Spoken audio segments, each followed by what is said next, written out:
Greetings, folks. This is vk3sl, and welcome to our afternoon test missions.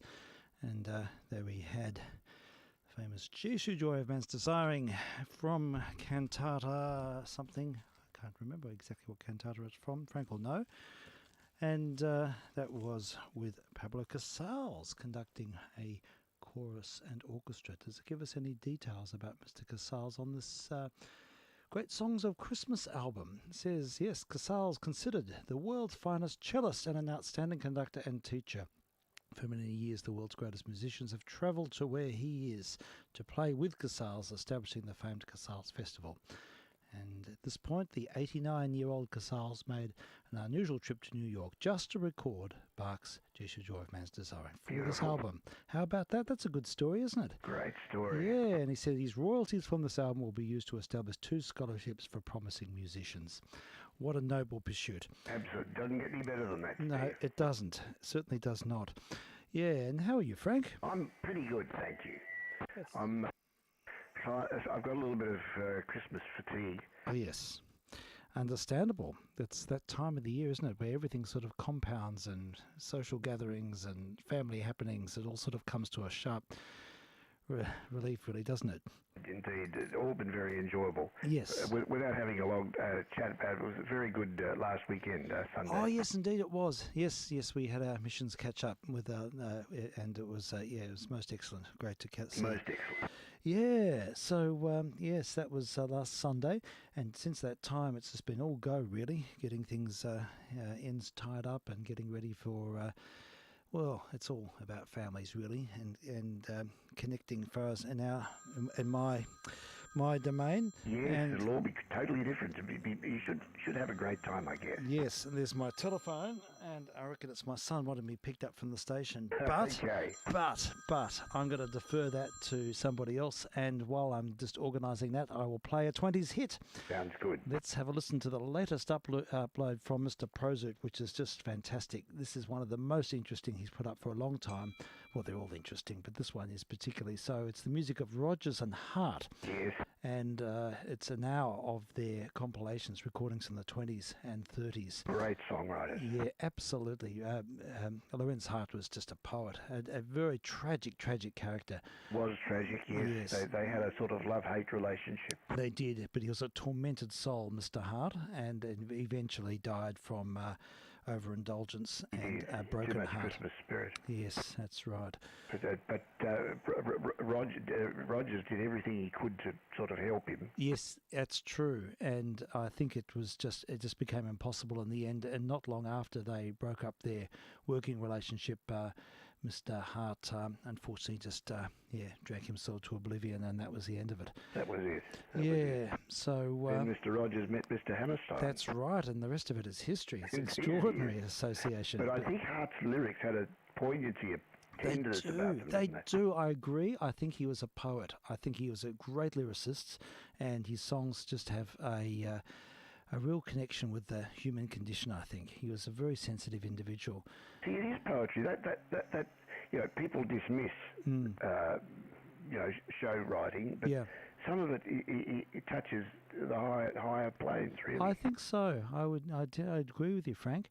Yeah, so we might play a few of these. I'll start off with, I might have to just organise a few things inside, but look, we'll play at least one and maybe move on, let this follow on for 1 or 2 tracks, then and see how we go. So this is one of the very earliest of their collaborations. It's a recording from 1926, and it's a show called The Girlfriend. And now, later on, the show was revamped as The Boyfriend in the 1950s, but the original show was The Girlfriend, and it is the music of Richard Rodgers and lyrics by Lorenz Hart. And I remember hearing this when I was a kid, and I just loved this piece. Yeah. It's just a great, catchy tune from way back when.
she's regal, her beauty's illegal, she's a girlfriend. Do-do-do, take her to dance, take her to tea. It's stunning how cunning this lady can be. A look at this vision will cause a collision, she's a girlfriend.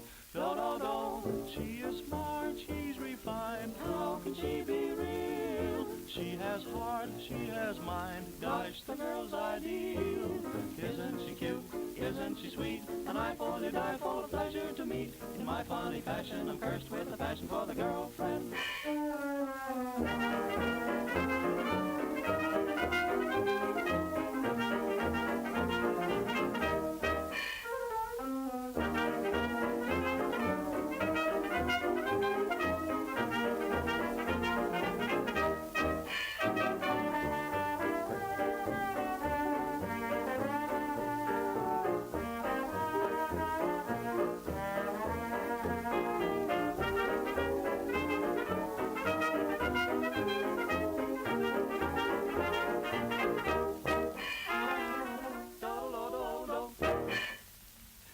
Go, The Girlfriend, from a show of the same name back in 1926, music of Richard Rodgers and lyrics by Lorenz Hart, courtesy of Prozoot. Yeah, interesting music and catchy tunes, always catchy tunes.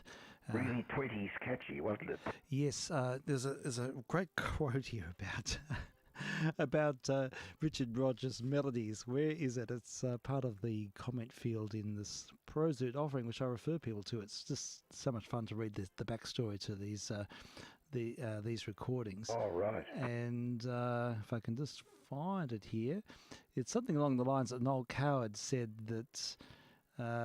Yes, here we go. Noel Coward once jealously said of Richard Rodgers, the man positively pees melody. I love it. Isn't it brilliant? Sums it up pretty well. Yes, it does. Everything. He just wrote catchy tunes. He was such a great tunesmith. It sure was. Yeah, so we might indulge in a few more from that period, from these early times. Oh, yeah. Yeah. I should just say this is vk3sl on 2 meters working crossband duplex with vk3sl in a test. Test missions, indeed. That's the name of the game, and we do this every Friday, Saturdays, Sundays when we're around, and late nights on Fridays as well from 11:30. Now, you okay for tonight? Yeah, look, I'll do something tonight. We may not go very late, but we'll just do something a bit. Fine. Yeah, I was thinking something like a little bit of Benjamin Britten's Festival of Carols might be interesting, or something like that. Yes. Just a few snippets and a few other things which sort of relate to the season, perhaps. But we'll see where it takes us. Yeah, anyhow, I'm just looking these up now. And yes, this is one of my favourite records. In fact, I might sort of dovetail these with some recordings of Paul Whiteman, but we'll let this unfold. But this is a tune called Do I Hear You Saying I Love You, and it's Vincent Lopez and his orchestra. Quite an upbeat take on the song, but again, great lyrics, fantastic tune. I warn you, it's an earworm, this song. Okay. And I've been hearing it all day since sampling this morning. See what you think. I'm vk3sl.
that now I'll hold you in my arms, sent from heaven just to call mine, call mine. If I hear you saying, I love you, life's been awfully good to me.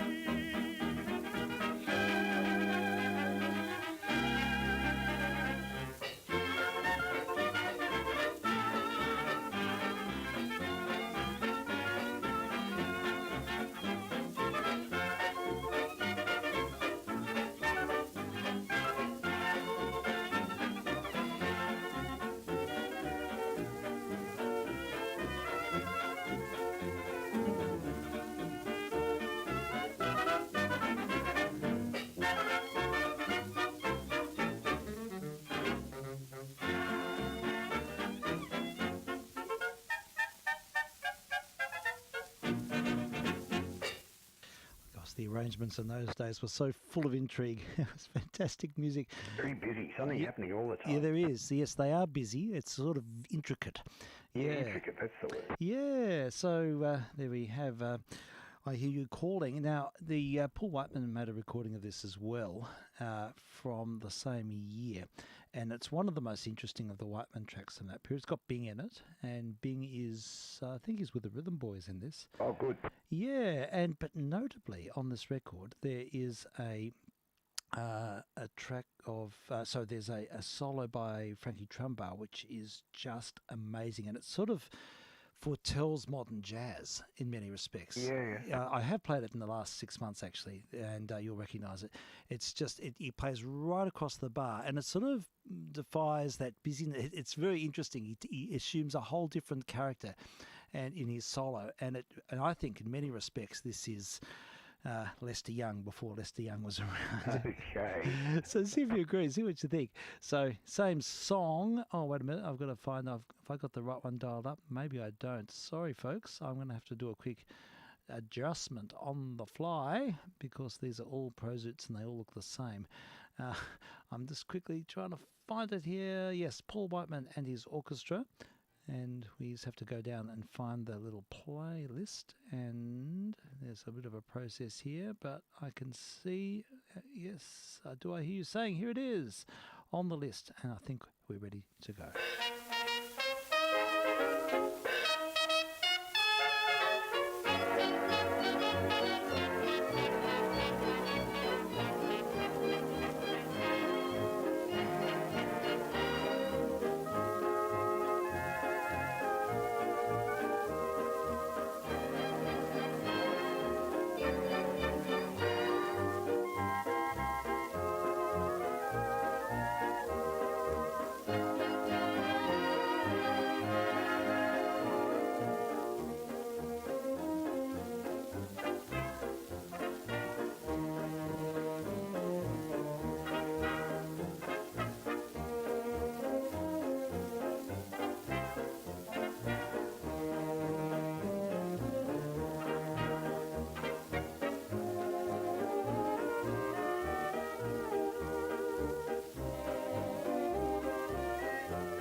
Well, that solo was decades ahead of its time. Amazing. Isn't it absolutely extraordinary? It's it's inhabiting a completely new space. World of its own. Isn't It is. It's Good afternoon and season's greetings. Oh, and to you too, Mr. OP. How art thou?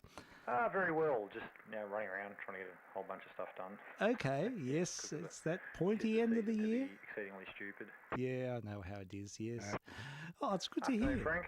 Hey, Frank. Good to hear you.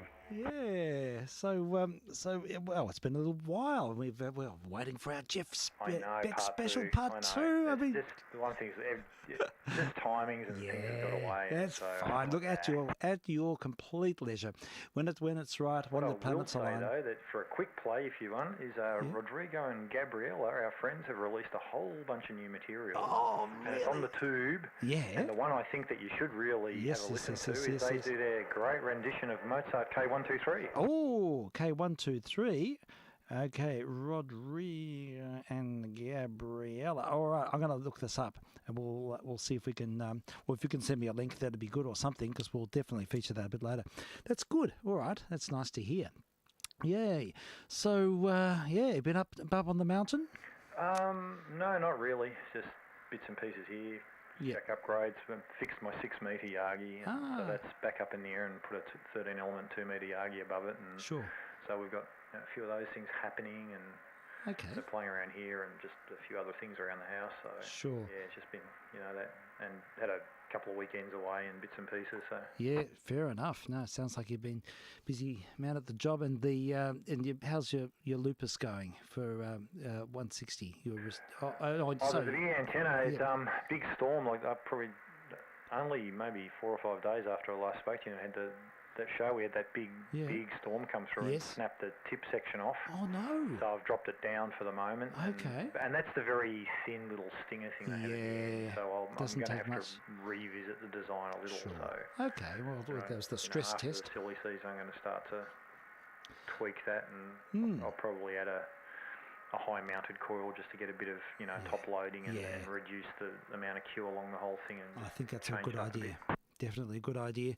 Yeah. All right. Well, good luck with that. I have to say, I've been to the snow since we've last spoken. In fact, last weekend, was it last weekend or a bit before? Olivia and I went and did a 3-day walk up in the Alps.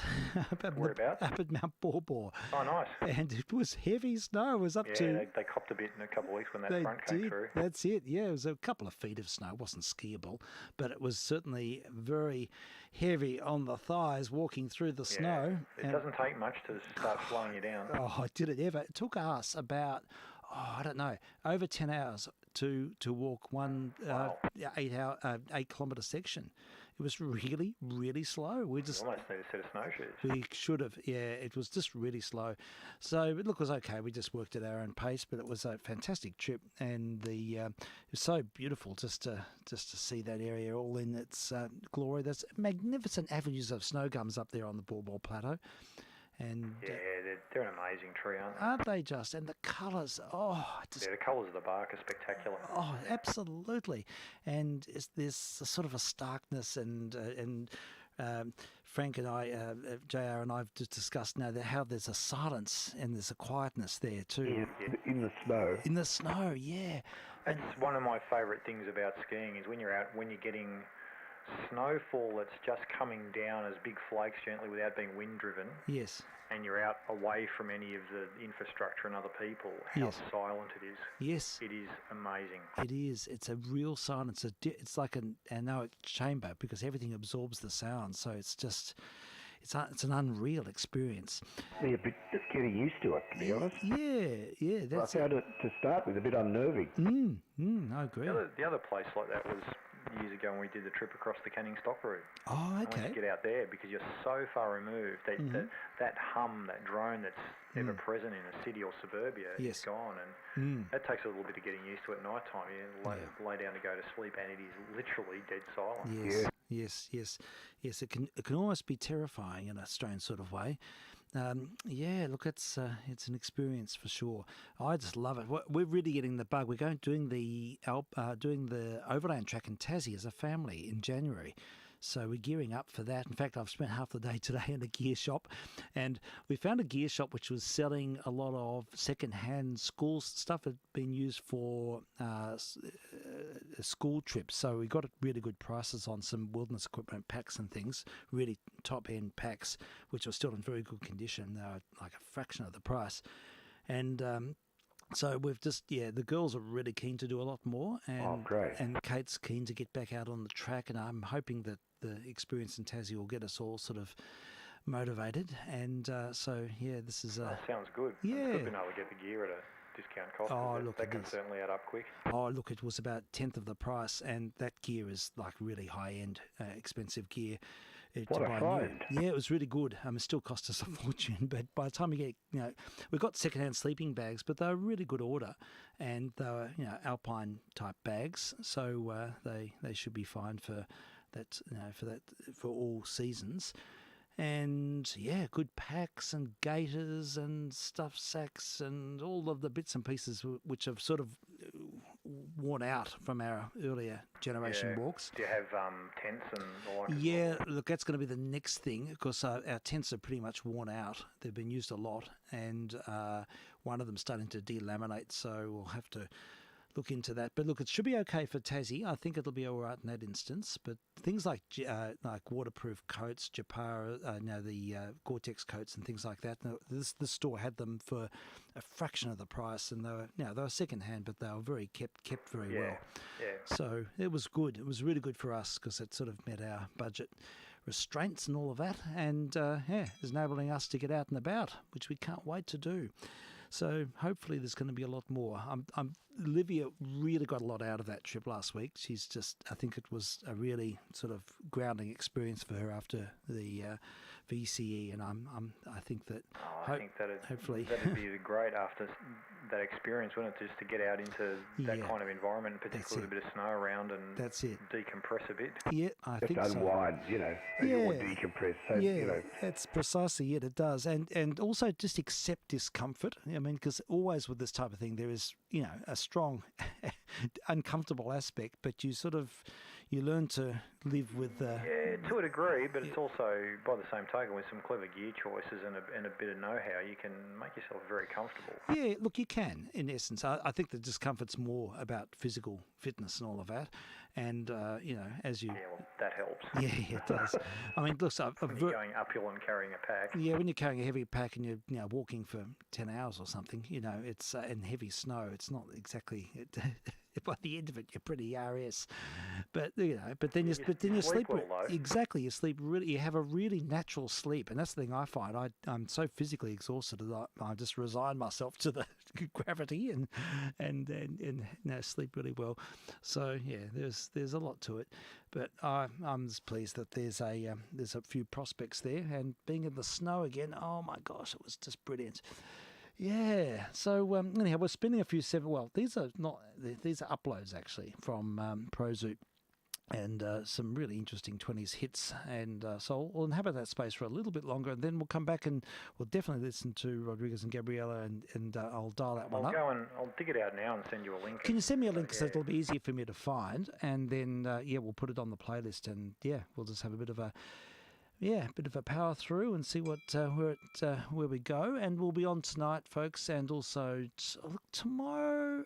I think there's time for me to do a short mission. So we've got some friends coming over for dins tomorrow, on Christmas Eve. But I think for between 5 and 6, I should be right to just play a few records and see how that goes.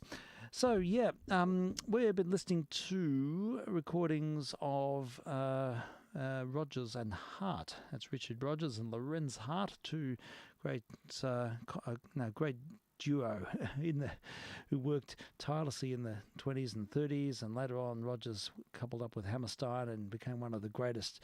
I mean, he really must have been worked well with another person. He must have had that sort of affable, personality to be able to work in line. But we'll hear another from this recent upload. Now, I'm aware... Yeah, here it is. You Took Advantage of Me. This is a great track that also was recorded by Paul Whiteman. So I might just do a back-to-back with these. And we'll hear first Vincent Lopez and his orchestra from 1928. And then the second one is with Bing Crosby and the Whiteman Band from the same year. And interesting to hear these things in close relation.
I'm a sentimental sap, that's all. What's the use of trying not to fall? I have no will, you've made your kill call. She took advantage of me. I'm just like an apple on a bough, and you're gonna shake me down somehow. So what's the use? You cook my goose, cause she took advantage of me. I'm so awfully bothered that I don't know my elbow from my ear.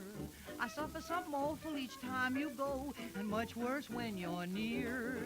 Here am I with all my bridges burned, just a babe in arms where you're concerned. So lock the doors and call me yours, cause you took advantage of me.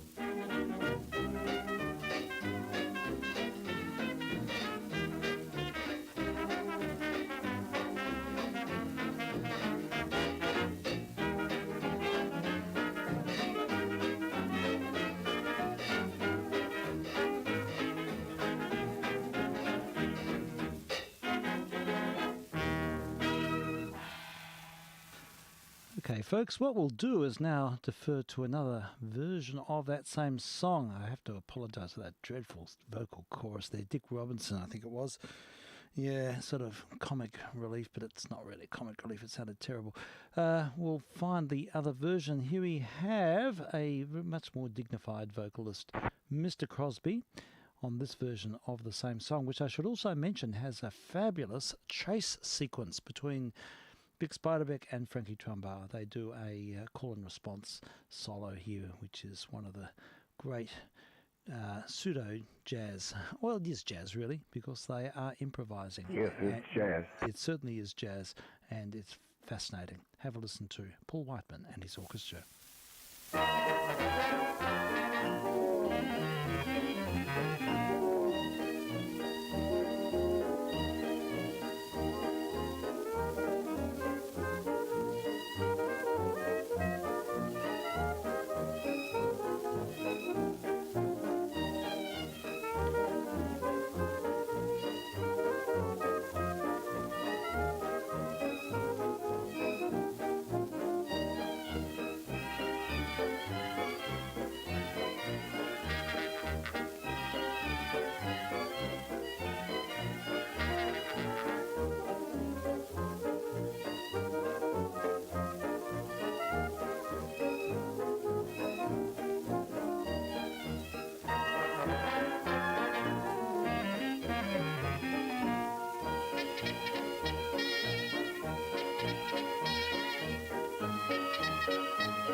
sentimental sap, that's all. What's the use of trying not to fall? I have no will. Oh, you made your kill, 'cause you took advantage of me. I'm just like an apple on a bough, and you're gonna shake me down somehow. So what's the use? You cook my goose, 'cause you took advantage of me. I'm so hot and bothered that I don't know my elbow from my ear. Suffer something awful each time you go, much worse when you're near. Here I am with all my bridges burned, just a babe in arms where you're concerned. So lock the doors and call me yours, 'cause you took advantage of me.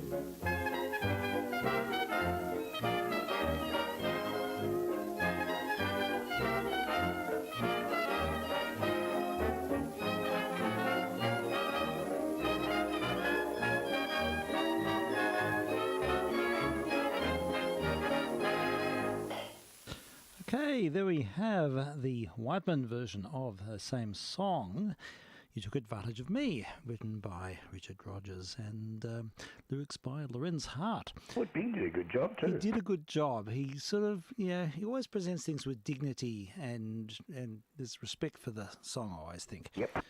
And that's a hallmark of Mr. C. Fabulous chase chorus in that record too with Mr. B. And the chord response is great. Yeah, it's just marvellous. So, it's good stuff. I have to say, I'm monitoring in here with a new set of loudspeakers. This might interest Mr. OP if he's there.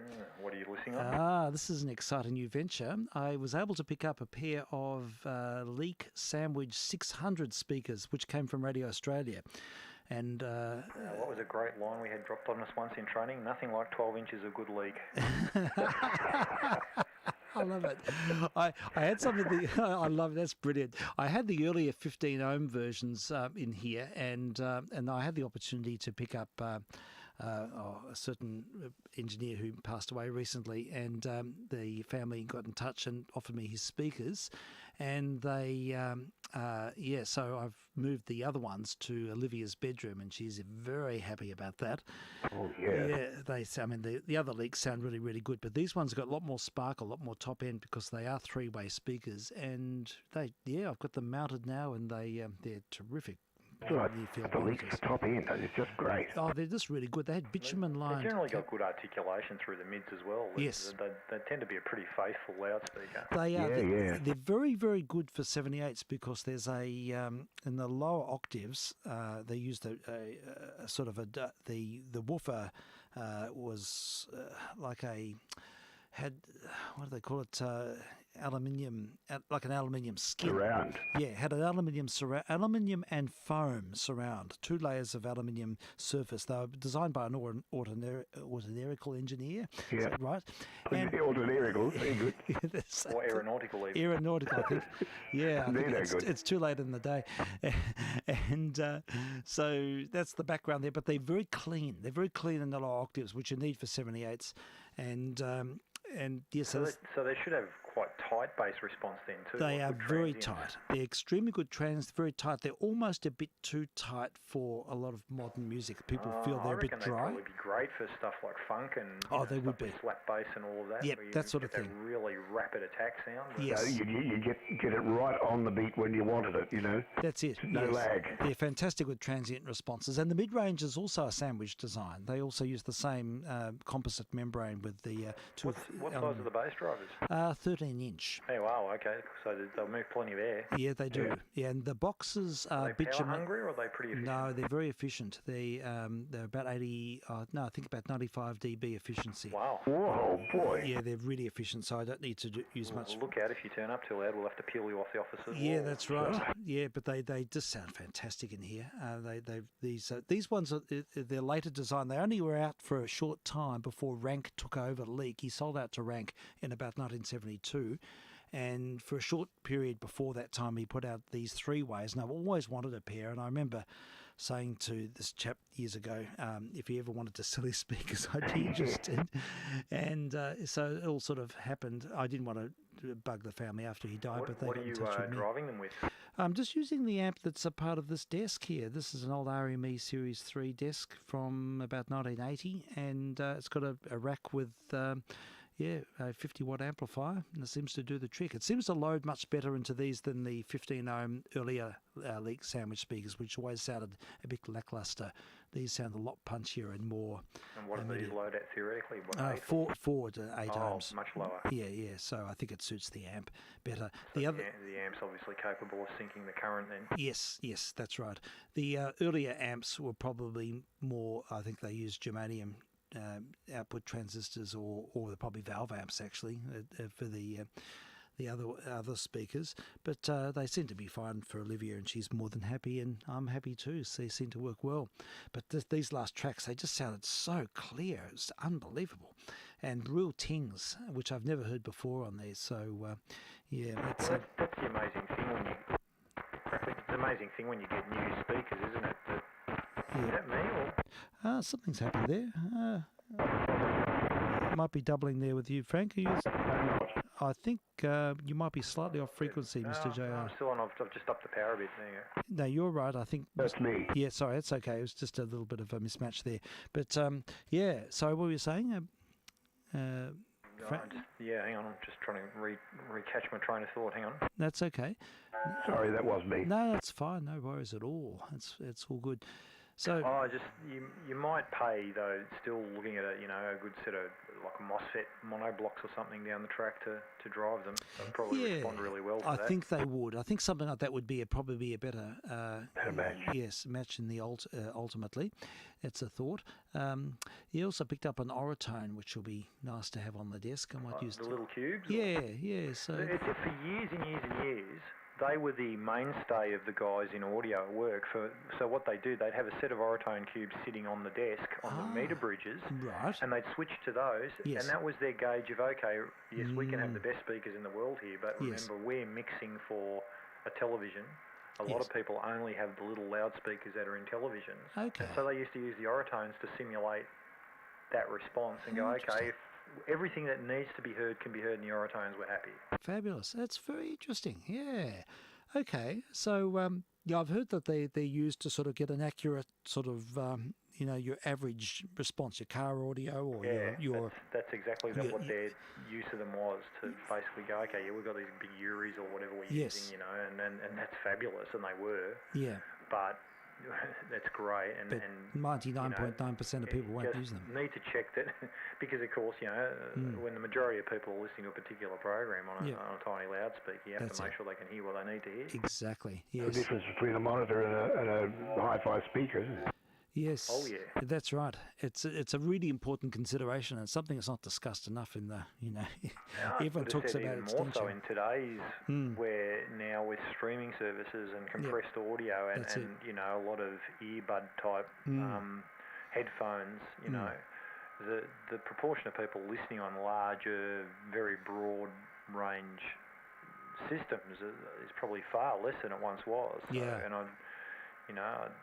sure, I think things have to be done for the broader audience, but you've still obviously got to make sure that when someone's listening to, a little bit of a reduced bandwidth, compressed and slightly noisy environment, it still has to work. Yep, that makes complete sense. Yeah, no, I think it's something that needs to be in the discussion. I think all too often we sort of get caught up in the sort of the extension argument, and really it is, music's and there. Who doesn't love a bit of extension? Yes, well, of course. Well, that's right. I've got to disappear for a few minutes to organise DINs. Oh, okay. No worries, Frank. That's fine. And so I'll flick you the email with that link. It's actually K183, Symphony number good. 25. Oh, tremendous. Oh, look forward about to it. 4 and a bit minutes. So. Oh, look, it sounds good. We'll organise that. We'll play it shortly.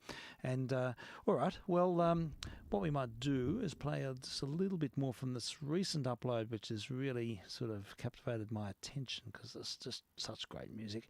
And this one might interest you, Frank, because it's got some guitar work, and the guitarist evidently, sounds like he walks up to the condenser microphone and plays right on the mic, then backs off. So, so Mr. OP, you might have a thought about what guitar he's using. It's pre-electric. I think this recording goes back to about 1933. Well, that's interesting because I actually pull up the email. It should still be there. One of the guys, I've bought a guitar from this guy. He sells stuff on consignment, and he's based in Sydney. Yes. And he recently sent through one of the Yeah, here's greetings and happy Christmas. Okay. Let me show the images again, because I was quite intrigued by this, and it's not stupidly expensive. A vintage Epiphone master-built Zephyr, USA, 1935. Ooh. And it's, just under 2.6, and it looks in very good condition. And and the construction of it, it looks more like the body of it looks more cello-esque. Like it's got F-holes. Yes. No pickups, just scratch plate, very basic bridge, and yet, the neck joins the body of the guitar at the 14th fret, which was supposedly something that Martin pioneered, because they all used to join at number 12. Yeah. It looks in great nick, and it's obviously Epiphone are now part of Gibson, but this is probably before Gibson bought them, when Epiphone were their own instrument maker. And Fascinating. So it's in this country, and it's here. Not stupidly priced. And that would be most interesting to. It'd be just great to sort of get and inspect it and hear it for live, and just sort of get the experience. That is extraordinary. 1936. Wow. Yeah, it's very early, and it's really high. Looking at it, it's got a little bit of patina on the finish and a few marks here and there, but it's in, given its age, it looks to be in really quite good condition. That is fantastic. Yeah, obviously. Well, I don't know if there's any kind of pickup in. I don't think so. It's just acoustic, but it looks very classical. Yes, indeed. Oh, that's great. Well, thanks for that. Well, look, we'll hear this recording with Ted Furiato's orchestra from 1933. It does feature the guitar, very prominent, and evidently it's not electric guitar, although it almost sounds like it in places, but I think he walks right up to the mic and plays, in close confine. Steps forward for his solo. Yes, indeed, that's it. So you'll hear this. There's quite a lot of sort of interactive solo dimension to this, so see what you think.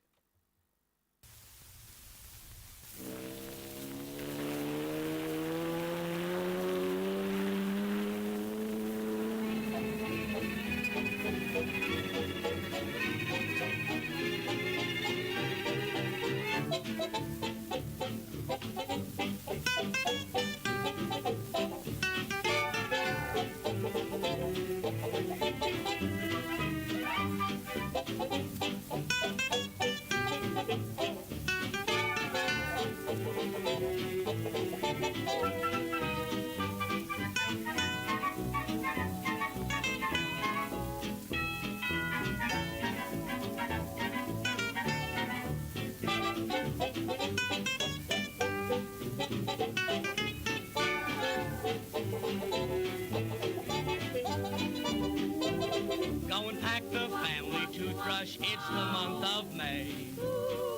Soon we're gonna fly away to Iowa.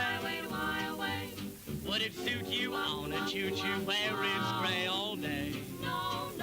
Wouldn't you rather fly away to Iowa? Down in old Dubuque there's a cozy nook where the church bells chime. But for old Des Moines my sad heart yours in 3/4 time. Go and pack your Annie's panties and your dad's toupee. Soon we're gonna fly away to Iowa.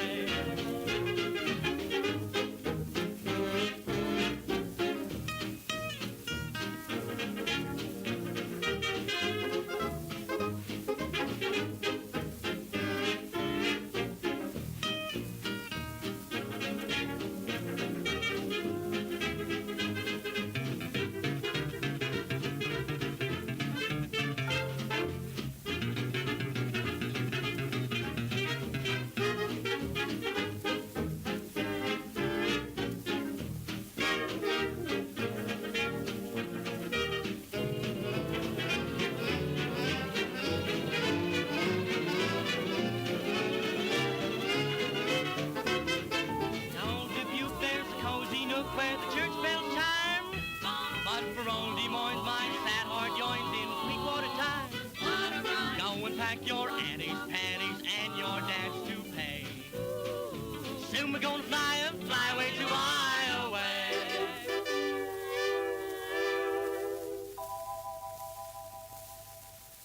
Fly away to Iowa in a biplane back in 1933, and music of Richard Rodgers and Lorenz Hart.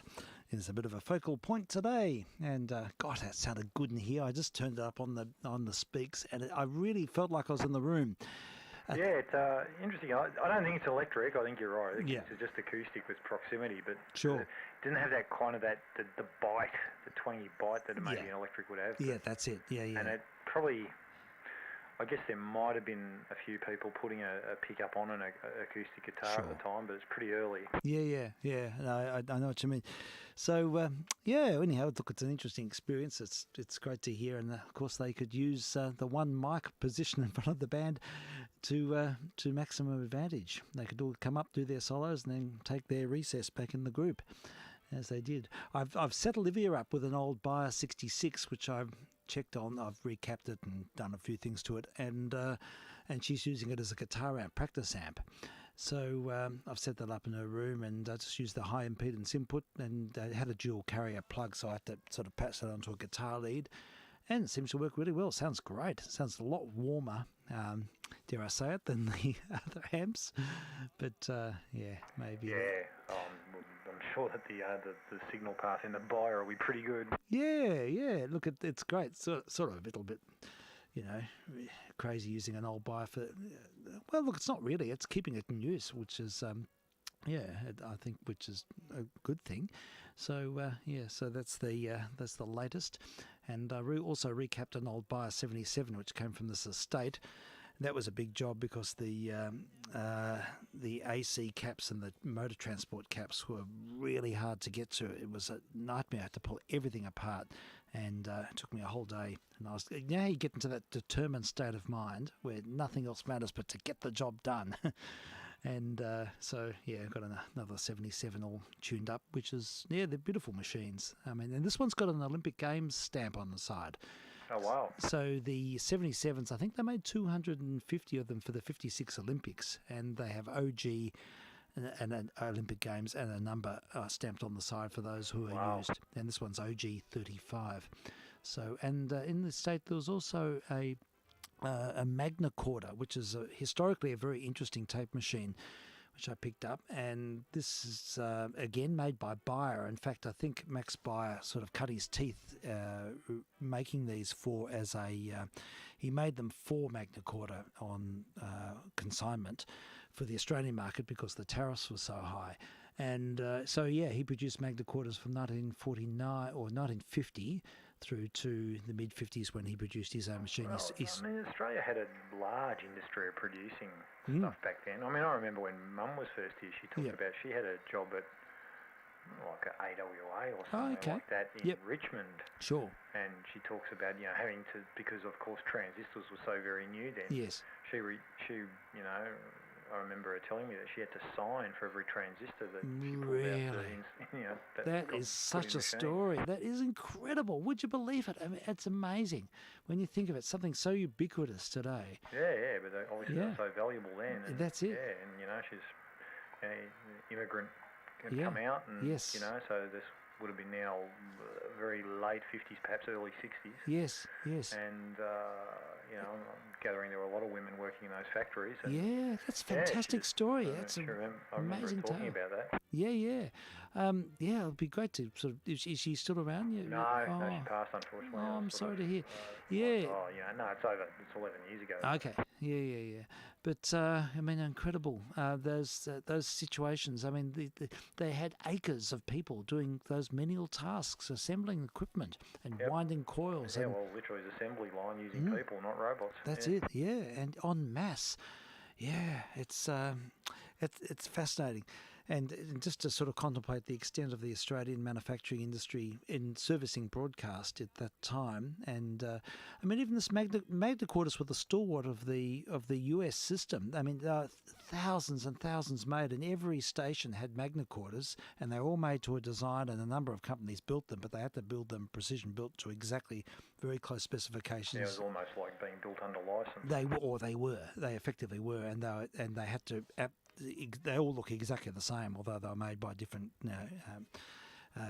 manufacturers. But so the buyer unit looks very much like an American unit, and it's modular. So there's a transport module and there's an amp module, and this one's in really nice conditions, missing a few bits, but I think I should be able to get it going, and it'll be a really interesting museum piece. I'll end up ultimately I'll donate all these to a museum. But it's nice to have an example of the Magna Carta and each generation of the 77 right through to the last of the S drives, which was the 77 Mark VG, which is not very good, but it was the last of them in the 1980s.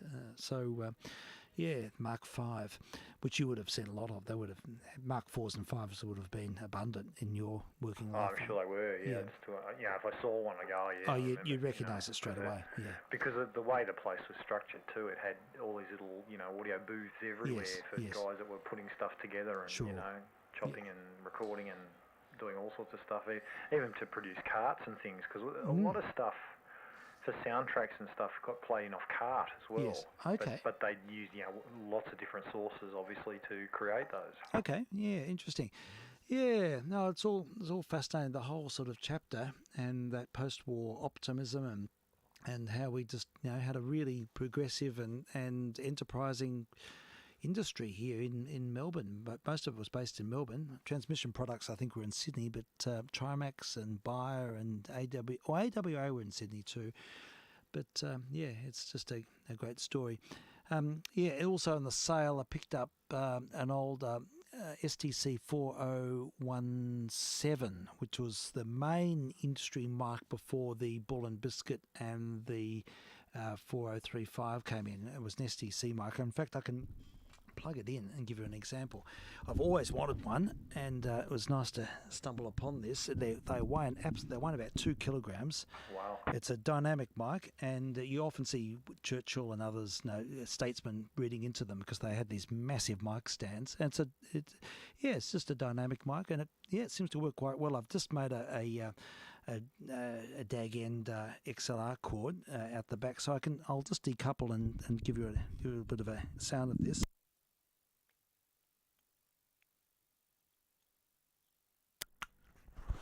Okay, testing 1, 2, 3, 4. So this is the STC 4017 from about 1935. But X auntie. It sounds as though it's slightly more pronounced in the mid-voice. Yes, a little bit peaky, I think, and that may be also to do with the loading, because these were, I think, 30 ohms, very low, and so with your mic, with your amp, you need to accommodate that. So that's something that may adjust the tonal range a little bit. What era is this again? About 1935. Wow, still functional. It still works. They're just the most beautiful made thing. It's unbelievable. I very carefully just did a clean, and it's got a little equalisation tube inside, little tube to keep the air pressure from the front to the back of the mic even. Wow. They did all this sort of thing. It's not a ribbon mic. They were a bit more elaborate, but these are just an early dynamic mic. STC. So is it slightly cardioid pattern or? No, it's fairly omni. No, wait a minute. No, you're right. I think it is. It has got cardioid characteristics because of the shape of the EQ tube. Yes, that's right. The way it's been designed, and the flat face on it. So they use them a lot as vocal mics, and dignitaries spoke into them. Usually sort of a metre back, and had very powerful preamps. So I've got it's very with this desk, which is from the late 70s, early 80s, it really doesn't load properly. But so I've got the mic gain on full just to speak now, whereas usually I'd have the mic gain on about 70%. Yeah, so you probably you paid perhaps build a custom preamp for it. That'd be the thing to do. I mean, I could use one of those old rollers machines or something and just use the amp from that and just patch it into the desk if I really wanted to use it. But it's more of a museum piece. But alas, it's an interesting one, and part of a long history of STC mics used in particularly in Britain. And there's a Western Electric equivalent as well, which were used in the in the States. But STC used to produce a lot of TX, like two-way radio gear as well. yes, they did. For a long Absolutely. time. They certainly did. Yeah, standard telephones, what is STC? And cable. And cables, that's right. Standard telephones and cables. Yeah. So, a bit of a story there.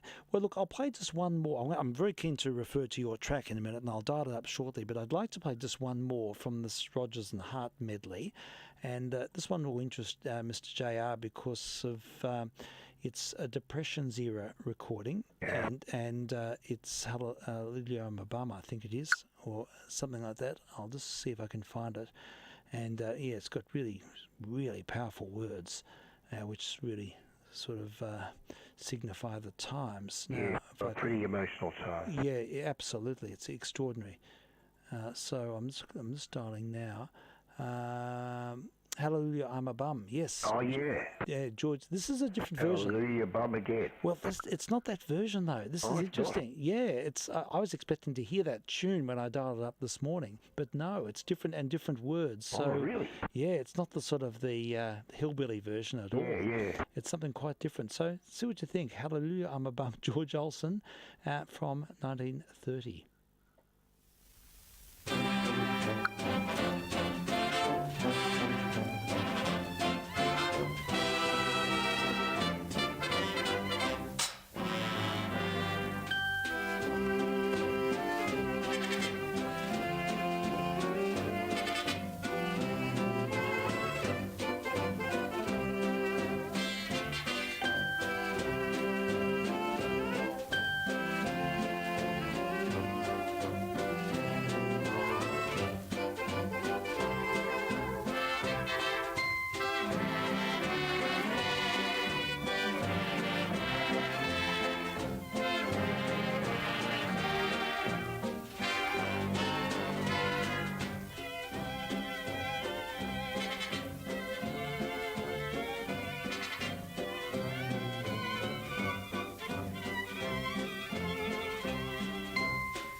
Weather's getting fine, the coffee tastes like wine. You happy hobo, sing hallelujah, I'm a bum again. Why work away for wealth when you can travel for your health?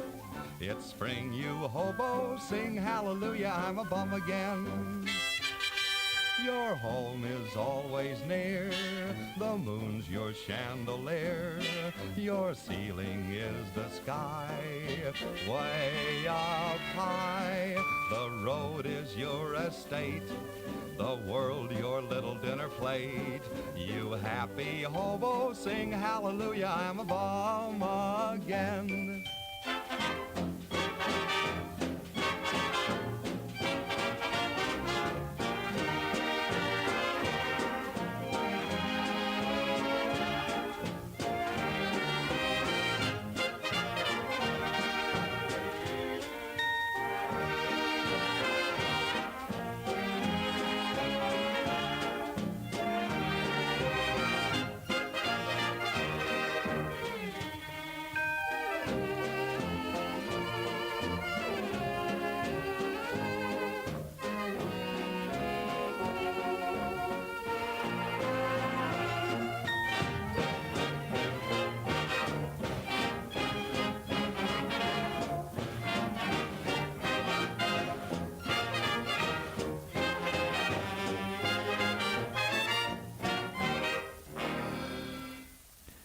Okay, there we go. Irony. Yes, there was. Indeed, there is. It's quite pronounced, isn't it? The irony. Oh, yeah. Yeah. So. Not always present in American humour. No, you've really. Well, it's interesting, isn't it? It's so much more of a English sort of characteristic. It is. I mean, I think Americans, by and large, don't appreciate irony. Yeah. I don't. Obviously, there are lots of exceptions. Yeah, there are, but I think it's sort of a cultural thing. And it is. Yes, and it's interesting to look at the sort of the reasons behind it. But I suppose that's something that sociologists ponder, because some comedians just can't connect with US audiences. No, that's right. And they're among the best British comedy. Yeah, that's it. Yeah, it's fascinating. So well, it's interesting how that even you see that the attempt they made to the US version of The Office. Yes. I'm not a big Ricky Gervais fan, but I could see the brilliance in the original series. Yes. And it just didn't translate. The US, I saw bits of it, and it just didn't work. Yeah. The same thing happened a lot earlier with a show called Steptoe and Son. Right. They had a thing called Sanford and Son. It's just totally bombed out. They just wasn't getting it. Yeah, it just misses the point. Well, the Americans didn't like Steptoe. Yeah. They tried to make it, Americanise it. It just didn't work. Yeah. I didn't think. Isn't it interesting? Yeah. It's a certainly is a topic, and okay. Well, look, what we can do now is change tack. And I've got this dialed up now. This Rodrigo and Gabriela were just a most wonderful duo. I mean, they're just magnificent musicians. Yeah. And so, Frank, this looks like it's a new album. It's just come out recently, a few months ago. This is separate. This is a performance they did a little while ago. Right. I only discovered it recently. Yes. But yeah, this other album, this thing they've brought out called Stages, and it's... you sent me a link to that too. It looks really interesting. Yeah. Well, I don't know if it's an album or it's almost like a series of vignettes maybe. Yes. They're like, some of them are quite short. Yes. I think they're just ideas, but like the titles are interesting and the concept. So they're great to play, but certainly I just thought of, when I saw and listened to the K183 for the first time, I thought of you straight away. I thought, fabulous. Oh, thank you. Someone will love this. I will. I'm sure I will. I'm looking forward to hearing it on the Good Speaks too. So great. Yeah. So look, we'll sample this, and we might even be able to deal up a few more from the Stages album shortly. So we'll just have a listen to K183. This is an excerpt from, or the first movement from Mr. Mozart's Symphony Number 25 in G minor. It's a masterpiece.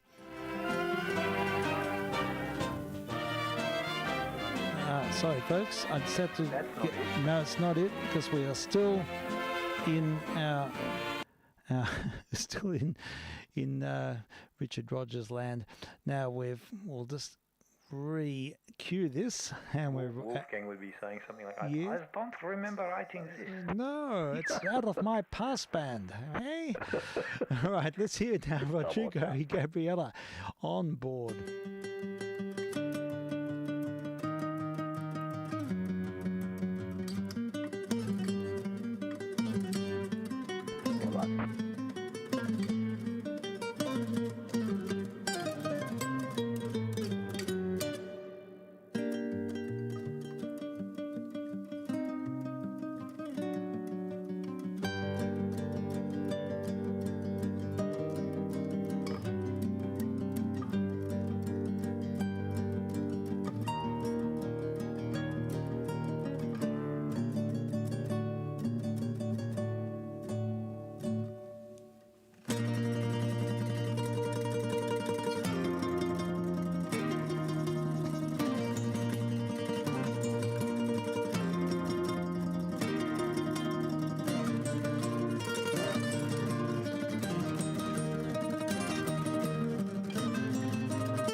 they did it. They did it so well. They're two musicians totally on top of their game. Oh, yeah, they're good. That was fantastic. Very good. I'm just on the phone for the minute. Okay, no worries at all. That's all fine. Yeah. Oh, fabulous stuff. They're just so articulate. And not bad for a bunch of kids that started in a heavy metal band in Mexico City, huh? Yeah, that's it. That's just brilliant stuff. I love hearing cross-pollination. It's really good to hear that music play. They're really on top of their game. They just, lots of intricacy and they're well-rounded sort of take on things. Yeah, I think they've travelled a big journey to get to where they are now. And as musicians, they're well-rounded and balanced and pretty capable of anything.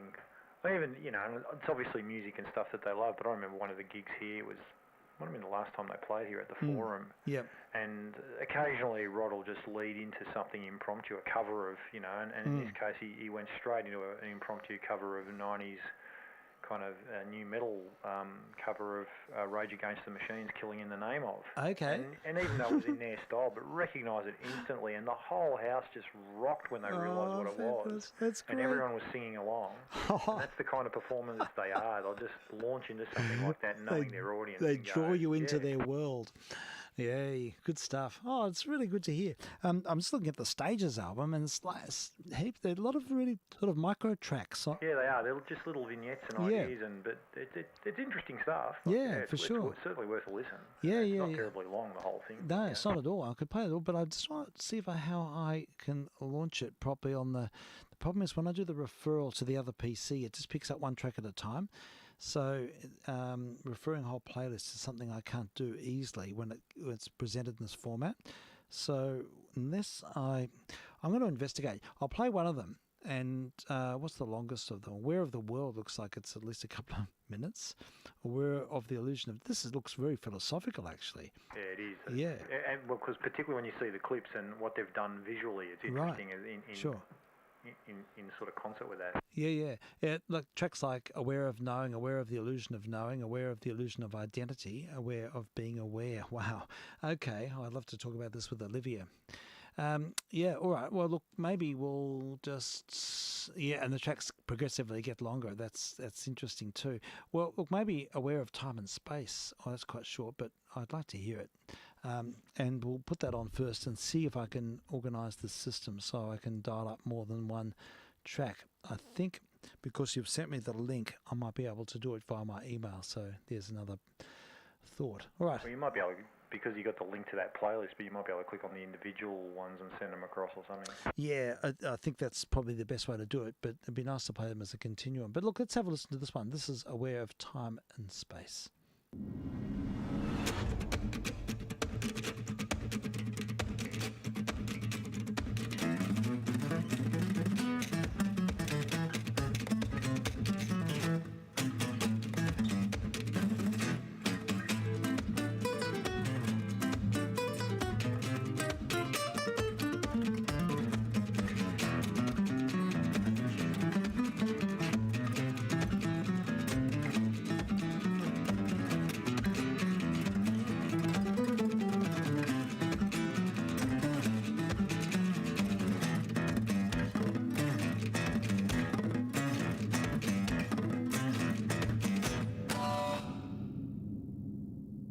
Hey, that was great.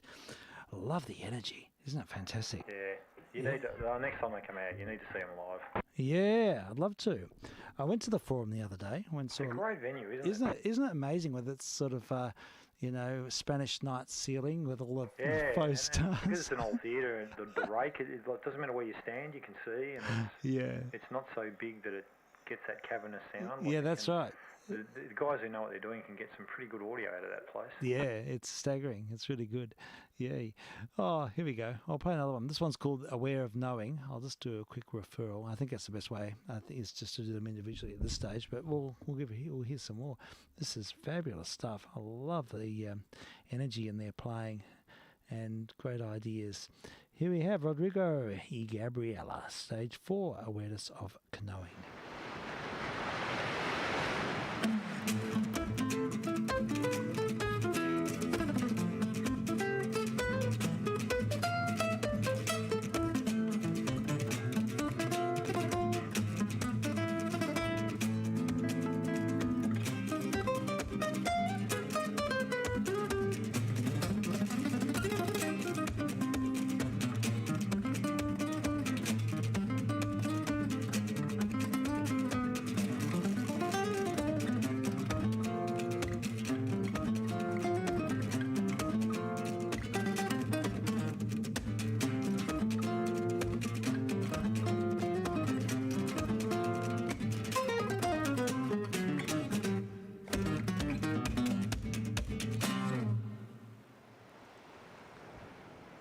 love their intrinsic percussion there.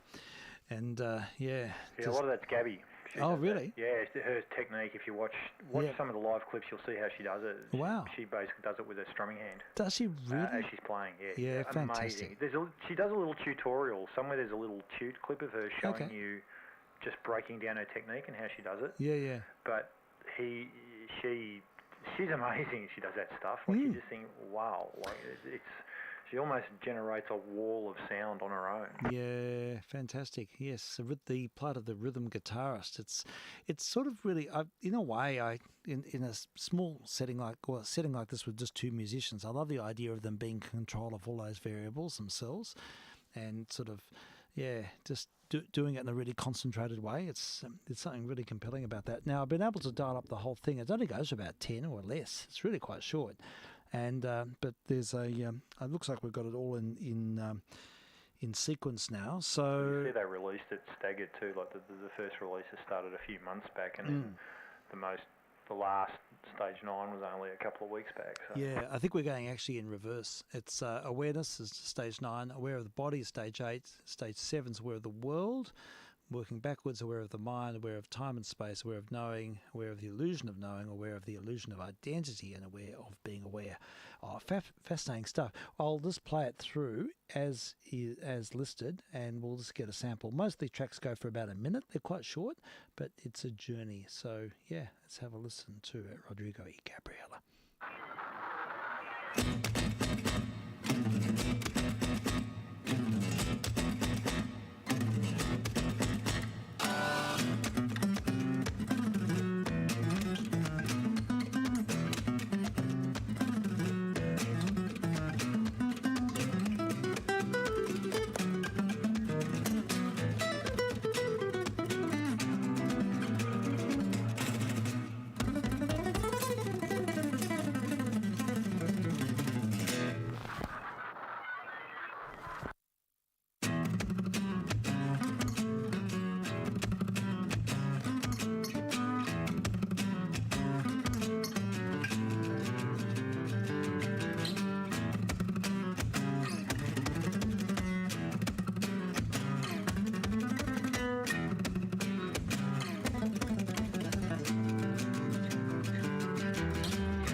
music of Rodrigo y Gabriela.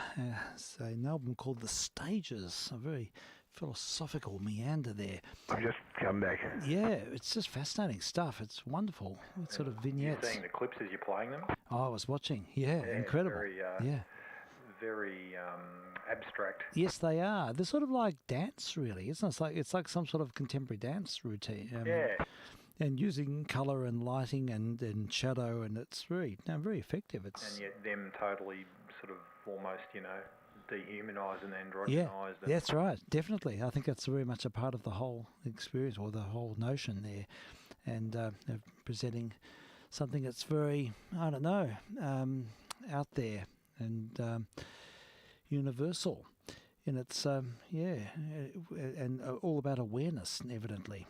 Look, I've got to go and eat. Yeah, look, that's fine, Frank. Well, look, I'll look forward to catching up with you later on. So, yeah, it should be fine for the late session at 11:30. So, refer people to that. 11:30 tonight, we'll have our usual late night session. So, look forward to that, Frank. And I was going to sample now an album called the Baroque Beatles Book. I picked this up at a Nop shop yesterday. Oh. And it's a whole lot of Beatle-inspired Baroque music. It's really bizarre. Wow. I have no idea what this has got. No. It's all the concept of Joshua Rifkin. Well, he's no slouch. Yeah, so look, it could be interesting. It's an LP, and I might sample a bit shortly, and then we might sort of see what it's like and talk about it more tonight. Sounds great. Yeah. Okay, well, I'll sign. Okay. Cheers, Frank. Yep, cheers, Frank. Merry Christmas, and I'll sign as well. I'll be listening, but I'm doing a few things just outside here.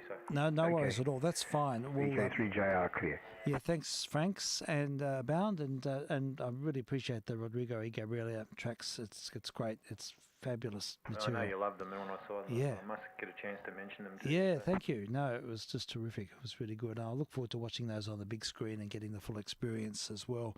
It'll be amazing. Yeah, all right. Well, look, we can sample a little of this album and then let it... I might ride with this, actually. I might let it just ride out for a side, and that'll be it for today. So just letting people know that tonight we're on board for 11:30, and tomorrow should be a short missions tomorrow. Nothing on Christmas Day. Too busy on Christmas Day, but... anyhow, and into the new year, it's all a bit of an unknown because I'm doing a lot of bushwalking in the new year. I think the following week I'll be up in the high plains, up at Mount Howard for a few days, and then shortly after we're going to Tassie and doing the overland walk. We're there for 2 weeks doing mostly walking, and then but probably won't be back until the end of the month. Just want to make a shout out to John Fleming, who's sent me a really lovely Christmas card. Really grateful to that, John. Thank you so much. And your recent emails, I haven't had a chance to respond. It's been crazy, but yeah, you've spelt out a journey and with lots of really lovely reflections. So thank you for that, and for the card, and for your dedication too. And so look, we'll finish now with an album called the Baroque Beatles Book. I might even play a little of it tonight as well, just depending on... I'll be listening as I'm sorting things. And we'll hear this. It's a Baroque ensemble of the Merseyside Kammermusikers Gesellschaft, Joshua Rifkin conducting. And I think it's all a bit tongue-in-cheek, to say the least. So we'll have to find out. So thank you, Franks, and we'll look forward to catching up soon. Have a great Christmas if I don't speak to you before there, Mr. OP. And we'll no doubt catch up in the new year, and we'll look forward to that second instalment of the Jeff Beck special. That'll be great. All right, here we go. The music of Joshua Rifkin. I'm vk3sl.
the pregnant pause.